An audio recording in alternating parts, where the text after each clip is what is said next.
এই সরকারকে বিতাড়িত করার জন্য। আজকে দেখেন যাদের জেলে পড়েছিল তারা বঙ্গভবনে থাকে, তারা আজকে মুক্ত, আজকে আলেম সমাজ মুক্ত। আর যারা এই সমস্ত কাণ্ড করেছে তারা কিন্তু আজকে বাংলাদেশে তাদের কোনো একজনকে খুঁজে পাওয়া যাচ্ছে না। বন্ধুরা আমাদের মধ্যে বিভেদ সৃষ্টি করার চেষ্টা করা হচ্ছে।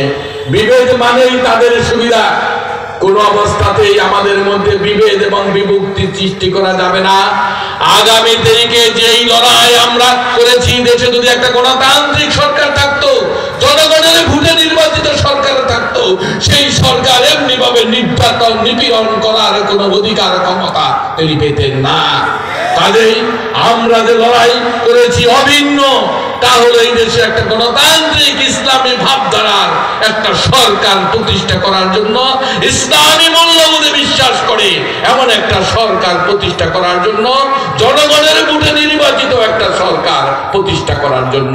সেই লড়াইয়ে আমরা সকলে এক অভিন্ন লক্ষ্যের যাত্রী। সেই যাত্রা আমাদের এখনো চলছে, সেই যুদ্ধ এখনো শেষ হয় নাই।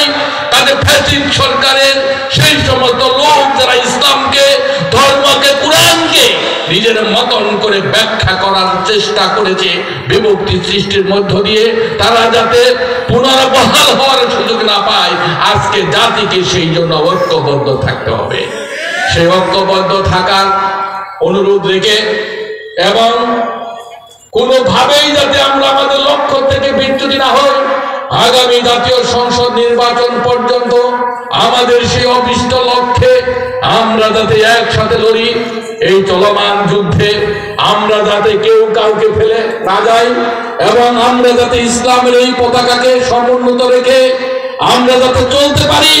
মেয়র মুজিবুর রহমান যে পার্টি করুক, একটা কথা তার মনে রাখতে হবে, প্রথমত সে একজন মুসলমান, রাজনৈতিক নেতা হলেও সে একজন মুসলমান।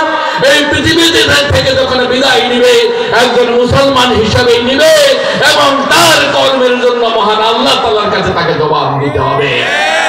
কাজেই সেই কথা স্মরণে রেখে এমন কোন রাজনীতি করব না যে রাজনৈতিক কারণে আমার ঈমান বিনষ্ট হতে পারে। কারণ মুসলমানের সবচেয়ে বড় সম্পদ ঈমান। সেই ঈমানকে সমুন্নত রাখার দৃঢ় অঙ্গীকার করে আমরা একসাথে লড়বো, সেই অঙ্গীকার করে আমরা একসাথে থাকবো, সেই অঙ্গীকার এবং আহ্বান জানিয়ে আমাকে দুটো কথা বলার সুযোগ দেওয়ার জন্য ধন্যবাদ এবং কৃতজ্ঞতা জ্ঞাপন করে আমি ইউনূস সাহেবের সাথে কথা বললাম। যেহেতু আমি এখন পৌরসভার কোনো দায়িত্বে নেই, তিনি একটা আর্থিক অনুদান দিবেন, চেক বোধহয় রেডি হয়েছে, আপনারা গেলে নিয়ে আসতে পারবেন। ওনার পক্ষ থেকে সালাম বিনিময় করছি। এরদাদ ভাই, নুরুজ্জামান ভাইরা যদি ইউনূস সাহেবকে ফোন দেন, উনি আসতে পারে সন্ধ্যায়। উনি কালিয়াকুড়ে আছেন এবং আমার কাছে গিয়েছিলেন। আমি মেয়র না থাকলে পৌরসভার পক্ষ থেকে যতটুকু সাপোর্ট ইউনূস সাহেবকে বলে সেটুকু আমি করেছি। আমি মেয়র না থাকলেও 150 কোটি টাকার কাজ এই পৌরসভায় চলমান আছে, সেগুলো নিয়ে মিটিং হয়েছে আজকে। আপনাদের কোনো সমস্যায় যদি আপনারা আমাকে তলব করেন, আগামী নির্বাচন না হওয়া পর্যন্ত আমি আপনাদের পাশে থাকব।